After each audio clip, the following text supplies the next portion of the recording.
जो राम को लाए हैं हम उनको लाएंगे, यूपी में फिर से भगवान लहराएंगे। जय श्री राम। क्योंकि हमारे तीन ही काम होना चाहिए, शिक्षा, सुरक्षा और चिकित्सा। कि जब तक सूरज और चांद रहेगा तब तक भारत देश का नाम रहेगा। 500 लोगों के लिए रैली के लिए अनुमति योगी आदित्यनाथ जी ने दे दी है, शासन ने भी दे दी है, लेकिन बच्चों के पढ़ने के लिए अनुमति नहीं दे रहे हैं। हम लोग पहले अभी अकेले नहीं जा सकते थे, कहीं ना कहीं तो 4 लोग खड़े होते थे पंचायत करने के लिए, लड़कियों को छेड़ने के लिए। बट ये है कि आज हम लोग अकेले चाहे रात में जाएं चाहे सुबह जाएं, कोई भी हो, अपने में ये लगता है कि हम सेफ हैं। कॉलेज के लिए लॉकडाउन आ जाता है, सब बातें आ जाती है, लेकिन रैली के लिए कोई बात क्यों नहीं आती है? पहले की जो सरकारें थी जातिवाद को दिया करती थी, एक विशेष जाति के लिए रिजर्वेशन कर दिया कि हम उसे जाति को देंगे। ये जो पद है मेरे चाचा के ताऊ के भतीजे के लिए। पता नहीं बीजेपी के कोई सपोर्टर हो या ना हो, हम अगर देशभक्ति की बात कर रहे हैं, कोई भी कर रहा है देश का युवा, तो पता नहीं लोग क्यों कहते हैं क्यों तुम बीजेपी के भक्त हो।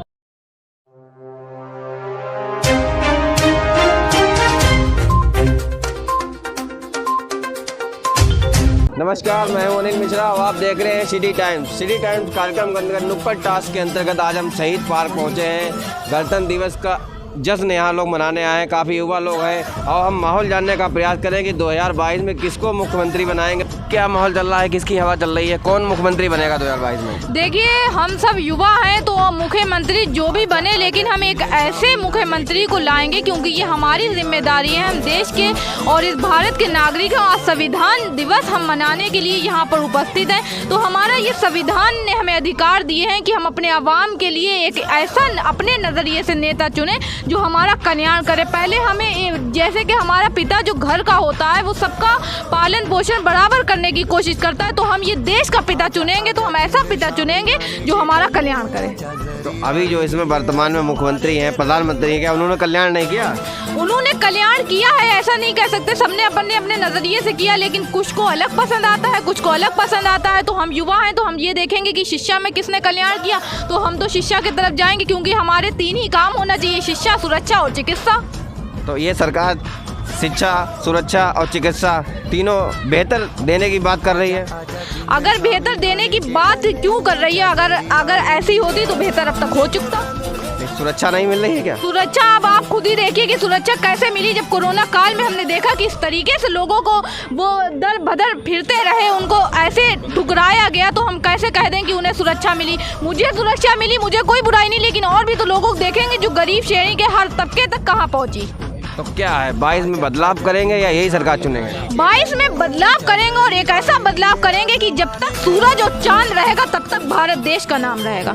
आप बताओ क्या माहौल है? हम लोग एक पढ़े लिखे नौजवान हमारे मुख्यमंत्री अखिलेश यादव जी हैं, उनको ही पुनः मुख्यमंत्री बनाएंगे क्योंकि उन्होंने स्वास्थ्य, शिक्षा और जैसे आप देख सकते हैं कि मैं स्वास्थ्य विभाग में खुद BMS का स्टूडेंट हूँ, कि उन्होंने जो 108 चालू की थी, ठीक है, इन्होंने उसको कम तो कर दिया, लेकिन आप वर्तमान सरकार इसको आगे बढ़ावा नहीं दे पाई। शिक्षा के मामले में बच्चे जो कोविड काल में ऐसे ही पास आउट कर प्रमोट कर दिए गए बिना परीक्षा से, इससे बच्चों का क्या भविष्य है? 500 लोगों के लिए रैली के लिए अनुमति योगी आदित्यनाथ जी ने दे दी है, शासन ने भी दे दी है, लेकिन बच्चों के पढ़ने के लिए अनुमति नहीं दे रहे हैं। दूर दूर बैठाल के हो सकती है, ऐसे मुख्यमंत्री की जरूरत नहीं है। हम लोग पढ़े लिखे मुख्यमंत्री को चुनेंगे। लेकिन कोरोना चल रहा है इसलिए बच्चों को मना किया गया ना स्कूल जाने के लिए। आप एक भी रैली की, जितनी भी रैली हो रही, नामांकन हो रहे, कहीं पे दिखा दीजिए कि कहीं पे गाइडलाइन का पालन किया गया हो कोरोना की। अब तो पालन किया जा रहा है, कहीं नहीं किया जा रहा है, तो बिल्कुल नहीं किया जा रहा है। क्या चाहते हैं 2022 में बदलाव चाहते हैं? 2022 में बदलाव होगा और इस बार मुख्यमंत्री अखिलेश यादव जी बनाएंगे हम लोग सब। क्या माहौल है, किसकी हवा चल रही है? फिलहाल तो बीजेपी चल रही है। बीजेपी चल रही है, बिल्कुल। क्या खासियत है बीजेपी में? बीजेपी में खासियत तो नहीं बता सकते, बट ये है कि कुछ तो काम उन्होंने नेक किए हैं। जैसे कि हम लोग पहले अभी अकेले नहीं जा सकते थे, कहीं ना कहीं तो 4 लोग खड़े होते थे पंचायत करने के लिए, लड़कियों को छेड़ने के लिए। बट ये है कि आज हम लोग अकेले चाहे रात में जाएं चाहे सुबह जाएं, कोई भी हो, अपने में ये लगता है कि हम सेफ हैं। और ये योगी मोदी और अखिलेश यादव का हमें नहीं पता, हम तो एक स्टूडेंट हैं। हमें क्या चाहिए? प्रॉपर हमारी पढ़ाई होनी चाहिए, प्रॉपर हमको हर सुविधा मिलनी चाहिए। और ये अभी जो भैया ने बोला कि हम बाहर मतलब पढ़ाई करने के जाते हैं, तो ये नहीं, ये सही है। मतलब पढ़ाई बाहर होती है तो ये मेरे सजानपुर में उपलब्ध होना चाहिए। सुरक्षा मिल रही है? सुरक्षा बिल्कुल मिल रही है, बट कुछ लोग कहते हैं कि मोदी का नहीं, योगी का, ये फलाना ढिमका, हम नहीं बता सकते। बट ये है कि कुछ हद तक ये मतलब बीजेपी ने काम बढ़िया किए हैं। तो क्या चाहते हैं आप, 22 में बदलाव चाहते हैं या यही सरकार चाहते हैं? यही चाहते हैं। यही चाहते हैं। बिल्कुल। किसका माहौल चल रहा है, किसकी हवा चल रही है? किसकी हवा चल रही है? आपको तो दिख ही रहा होगा कि स्कूल बंद कर दिए गए, कॉलेज बंद कर दिए गए, रैली के लिए कोई पाबंदी ही नहीं है। अगर बंद करना है तो आपको वोट मांगने ही है, तो आप वैसे मांगिए ना। आप कॉलेज बंद कर दे रहे हैं, कॉलेज के लिए लॉकडाउन आ जाता है, सब बातें आ जाती हैं, लेकिन रैली के लिए कोई बात क्यों नहीं आती? आप ये बताइए पहले हमें। मैं सरकार से यही पूछना चाहती हूँ कि आप बात बात में कॉलेज क्यों बंद कर देते हैं? बच्चों की पढ़ाई क्यों बर्बाद कर रहे हैं? क्या आपको पढ़े लिखे बच्चे अच्छे नहीं लग रहे हैं? अगर ये बच्चे, ये युवा पीढ़ी पढ़ लिख के कामयाब होगी तो आगे देश का नाम युवा पीढ़ी ही रोशन करेगी। ये जो हमारी सरकार है, मैं उससे यही पूछना चाहती हूँ कि आप हमारे कॉलेज को खोलिए। रैलियों के लिए कोई पाबंदी नहीं है, लेकिन कॉलेज खुलने के लिए पाबंदी लग जाती है। कोरोना चल रहा है ना, इसलिए बंद है।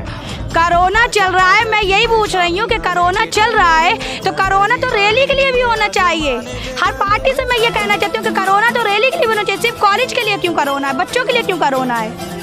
आप जैसे कि कह रहे हैं कि कोरोना चल रहा है, तो हमने माना कि हाँ कोरोना काफ़ी समय से चल रहा है, लेकिन हमें ये बताइए कि जो स्कूल कॉलेज में हमारे अध्यापक पढ़े लिखे हमें पढ़ा रहे हैं, वो सोशल डिस्टेंस सही से रख पाएंगे, या वो सरकारी ठेकों पे जो शराब पी के पेवड़े पड़े रहते हैं, या वो कर पाएंगे सोशल डिस्टेंस? तो आप, अगर आपने स्कूल कॉलेज बंद करा है तो वो ठेके भी बंद कर दीजिए, हमें कोई परेशानी नहीं है। लेकिन आप लोग ठेके बंद करने की बात कर रहे हैं, और भी हमारे साथ यहाँ युवा लोग खड़े हैं, इनसे पूछे भैया क्या माहौल चल रहा है, किसकी हवा चल रही है? हवा देखिए ऐसा है, मेरा सुझाव रहेगा युवाओं को, पहले हवा नहीं, पहले हम सुझाव देना चाहेंगे।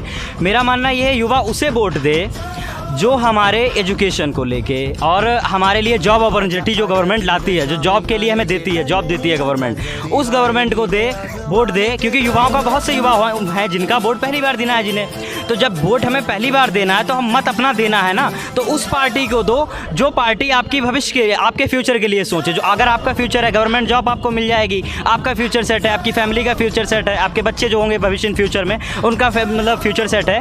तो मेरा बोलना यही रहेगा कि जो युवा हैं, जितने भी युवा हैं, मैं सबसे बोलना चाहूँगा उस पार्टी को वोट दो, बैठो एनालिसिस करो और उस पार्टी को वोट दो जिसके सीरियसली जो लगे काम करेगी और युवाओं को रोजगार एम्प्लॉयमेंट देगी। सरकार ने रोजगार दिया युवाओं को? नहीं, बिल्कुल रोजगार दिया। क्या दिया? 69,000 जो वैकेंसी आई वो हमारे योगी जी ने ही कंप्लीट कराई। गवर्नमेंट ने बहुत रोजगार दिया है सरकार ने। स्वास्थ्य विभाग में निविदा और संविदा करके ठेके पे दे दिया, उसको भी खत्म कर दिया। आपके ठेके की व्यवस्थाएं कहाँ हैं? बताओ भैया। देखिए ऐसा है, बहुत सी पहले जो गवर्नमेंट हुआ करती थी, उन गवर्नमेंट में क्या था कि हमारे यहाँ मेडिकल कॉलेज की फैसिलिटी नहीं थी, बट योगी गवर्नमेंट आई, आप देख लीजिए, एक नहीं हर डिस्ट्रिक्ट में मेडिकल कॉलेज अवेलेबल है वहाँ पे। मेडिकल कॉलेज 2017 में इसका शिलान्यास और बजट माननीय अखिलेश यादव जी ने शिलान्यास भी किया था, नींव भी रखी थी, सबको पता है। इन्होंने सिर्फ फीता काटने का कार्य किया। सपा शासन में बना था यहाँ का मेडिकल कॉलेज। नींव रखना और उसे कंप्लीट कराना बहुत बड़ी बात होती है। नींव तो आप कभी भी किसी चीज़ की रख सकते हो, ईंट रखने में कुछ नहीं जाता है, उसकी प्लानिंग, उसका कंस्ट्रक्शन, उसका डिपार्टमेंट, उसकी फैकल्टी वो देना योगी जी ने। शाहजहाँपुर के युवा हैं बहुत, यहाँ काफी लोग खड़े हैं, जो शाहजहाँपुर के युवाओं के लिए सरकार ने क्या किया? कोई फैक्ट्री बनाई? देखिए शाहजहाँपुर के युवाओं के लिए गवर्नमेंट ने क्या नहीं किया। गवर्नमेंट स्कॉलरशिप देती है, फी रिम्बर्समेंट। शाहजहाँपुर का युवा यहाँ पार्कों में घूम रहा है, वो युवा की गलती है, वो पार्कों में घूम रहा है। कॉलेज में स्कॉलरशिप का वो मतलब जो अखिलेश सरकार में स्कॉलरशिप का वो नियम। मेरे जहाँ मेडिकल कॉलेज में हम हैं वर्तमान में, वहाँ पर 3500 स्टूडेंट है, सिर्फ 9 की स्कॉलरशिप आई, बाकी की कहाँ गई? बताओ भैया। देखिए सर ऐसा है, बहुत से बच्चों का ये होता है कि स्कॉलरशिप में एरर आ जाता है, उस एरर को टाइम टू टाइम स्टेटस आप चेक मिल रहा है, रोजगार मिल रहा है ना, रोजगार है नहीं, रोजगार मिल रहा है। आचार संहिता लगी हुई है ना, स्कॉलरशिप आएगी ना। आचार संहिता से क्या मतलब? क्यों? तो फिर अच्छा नहीं, रोजगार मिला, रोजगार मिला, रोजगार शाहजहाँपुर वालों को। सुनो मेरी बात सुनो, एक शाहजहाँपुर वालों को मिला रोजगार। पहले की जो सरकारें थी, एक मिनट, रोजगार मिला। पहले की जो सरकारें थी, ठीक है, पहले की जो सरकारें थी जातिवाद पे जातिवाद को दिया करती थी, एक विशेष जाति के लिए रिजर्वेशन कर दिया कि हम उसे जाति को देंगे। ये जो पद है मेरे चाचा के ताऊ के भतीजे के लिए है, ये उसके लिए, ये उसके लिए। अब इस सरकार में ये नहीं होता है, ये नहीं होता है। पहले सरकार में होता था? बिल्कुल होता था। 1 मिनट मैं बता रहा हूँ मैं बता रहा हूँ CHO की वैकेंसी निकली थी 5700 पोस्ट थी, जिसमें 1700 की भर्ती हुई, बच्चे पास हुए 6200 ठीक है, तो मेरिट बना के 100 बच्चे एक्स्ट्रा पास थे, लेकिन 1700 भर्ती हुई हैं। सिर्फ जनरल में भी सिर्फ ठाकुर 1700 भर्ती करेंगे, बाकी SC वाले कहाँ गए, माइनॉरिटी कहाँ गए? ये भ्रष्टाचार मुक्त नारा देने वाली सरकार में पेपर लीक हो गया। जो आप बोल रहे हो, 1 मिनट, जो बोल रहे हैं आप बोल रहे हैं भ्रष्टाचार से मतलब सरकार में पेपर लीक हो गया। हमारे योगी जी ने जैसे ही सीटेट का पेपर लीक हुआ, उन्होंने कहा उनके घरों पे बुलडोजर चलेगा, पकड़ा गया एक रात में और पूरा पेपर कैंसिल करा के 23 तारीख को लीक हुआ, बुलडोजर चला। भैया वो बुलडोजर चला, हम तो पिछली बातें करेंगे नहीं, हम वर्तमान में आएंगे। युवाओं से झूठा वादा किया गया कि टैबलेट हर स्कूल तक पहुंचेगी और फिर हम अखबार में बोलते हैं कि टॉप नहीं पहुंची, नहीं मिली। एक मिनट सर, यहाँ जो डिबेट का मुद्दा बन रहा है वो इतनी सी नॉलेज लेके और योगी जी के लिए इतना बुरा बोला जा रहा है। हमारे DWA के पास टैबलेट कहाँ है? खाली आप तक पहुँचने की नहीं बात है, यहाँ पर पहुँचे सिर्फ अगर हमें टैबलेट बताओ। टैबलेट एक मिनट डिबेट कर लो, लड़ाई लड़ लो। 1 मिनट, आचार संहिता नहीं, डिस्ट्रिक्ट वेलफेयर ऑफिसर के पास में 4.5 साल तक क्या करते रहे? आखिर में टैबलेट बांट रहे हो, आचार संहिता की बात कर रहे हो। 4.5 साल तक क्या करते रहे? 4.5 साल तक अखिलेश यादव ने भी यही किया था, जो अखिलेश ने किया था वही इन्होंने किया है। फिर 1 मिनट,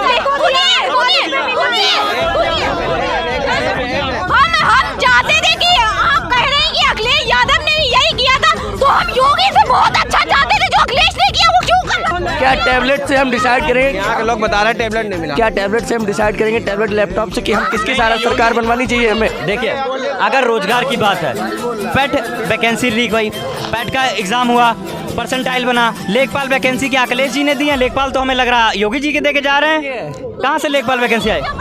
क्या 9 पेपर लीक हुए हैं अब तक। और दूसरी बुलडोजर की जो बात कही थी हमारे शक्ति भाई ने, अनुभव के लिए बता दें, कोलाघाट जो सबसे बड़ा जनमार्ग है, लाखों लोगों का उससे जनसंपर्क टूट गया है, उस पर जांच क्यों नहीं बैठल भाई? लेकिन सपा सरकार में बना था। नहीं मायावती सरकार में बना, लेकिन उस पर जांच इसलिए नहीं बैठलवाई गई थी, उस समय जिस आदमी ने उसमें से रिश्वत ली थी वो आदमी भाजपा में चला गया। रोजगार मिल रहा भैया शाहजहाँपुर में? कोई रोजगार नहीं मिला, कोई रोजगार नहीं मिला, कोई रोजगार नहीं। किधर रोजगार मिला? नहीं मिला। आपको रोजगार मिला भैया? आपको मिला? अगर रोजगार मिलता तो जो हमारे विरोधी भैया बता रहे थे कि हम यहाँ पे खड़े हैं, तो वो भी आज कहीं ना कहीं लगे हुए होते और एक गवर्नमेंट जॉब का हिस्सा ले रहे। रोजगार कैसे मिल रहा? यहाँ पे जितने भी युवा हैं, किसी से भी पूछ लीजिए, किसी को कोई रोजगार मिला है? सब ऐसे ही घूम रहे हैं। ग्रेजुएट किसे रोजगार मिला? किसे रोजगार मिला? किसी को नहीं मिला। शाहजहाँपुर के युवा यहाँ पार्क में आए हुए हैं, सबकी एक ही बात है, एक ही डिमांड है कि शाहजहाँपुर में ऐसा उद्योग लगाया जाए जिनसे उनको रोजगार मिल रहा है, वो दूसरे जिलों दूसरे प्रदेशों में पलायन न कर पाए। ये सभी काफी लोग संख्या में। भैया किसी को रोजगार मिला है? जितने लोग यहाँ पे रोजगार का दावा कर रहे हैं, मैं दावे से कह सकता हूँ 90% लोगों को यहाँ पे वो हिंदी की वर्णमाला का छुटा बड़ा नहीं पता होगा, मतलब रोजगार की बात कर रहे हैं, अनपढ़ लोग हैं। और दूसरी बात मैं बता रहे हैं, पता नहीं बीजेपी के कोई सपोर्टर हो या न हो, हम अगर देशभक्ति की बात कर रहे हैं, कोई भी कर रहा है देश का युवा, तो पता नहीं लोग क्यों कहते हैं क्यों तुम बीजेपी के भक्त हो। भाई क्या करा भाई, क्या करा देश के बारे में बता दो, क्या करा भाई? हम नहीं क्या करा भाई देश के बारे में बताइए, क्या करा? उन्नति बताइए। देशभक्ति का मतलब भाजपा? अरे हमारे लिए पहले राष्ट्र है, उसके बाद में हम खुद फिर आप ऐसी बात क्यों करते हैं? सबसे ज्यादा आप इतिहास उठा के देख लो, अगर सबसे ज्यादा हिंदू मुस्लिम हुई है तो भाजपा सरकार में हुई है, भाजपा में हुई है, सिर्फ भाजपा सरकार में है। इन्होंने रोजगार की बात करो, किसी डिबेट में बैठो तो रोजगार नहीं। बताओ भैया मेरा एक भैया बताएंगे। जैसे आप लोग चिल्ला रहे थे हिंदू मुस्लिम हो रहा है, योगी जी खराब हैं, योगी जी हिंदू सपोर्टर हैं, बोल रहे हो ना आप? अब ये बताओ गल्ला काहे लेते हो यार तुम लोग? राशन कहाँ लेते हैं? राशन कहाँ लेते हैं? भाई मिलेगा तो और कोई लेगा। अगर वो राशन एक मिनट राशन योगी जी दे रहे हैं? योगी जी पास दे रहे हैं? जी राशन योगी जी पास दे रहे हैं? गवर्नमेंट दे रही है, सरकार दे रही है, जनता का है, जनता को दे रहे हैं। गवर्नमेंट तो सबके लिए है, किसी एक के लिए नहीं है जी। अगर वो अपने बजट से दे रहे हो तो वो बात करें, वो सरकार के बजट से देंगे तो सबको देना पड़ेगा। क्या माहौल है किसकी सरकार आएगी, कौन मुख्यमंत्री बनेगा? अरे योगी जी जो हैं वही रहेंगे, बिल्कुल। क्या खास बात है उनमें? जो राम को लाए हैं हम उनको लाएंगे, यूपी में फिर से भगवान लहराएंगे,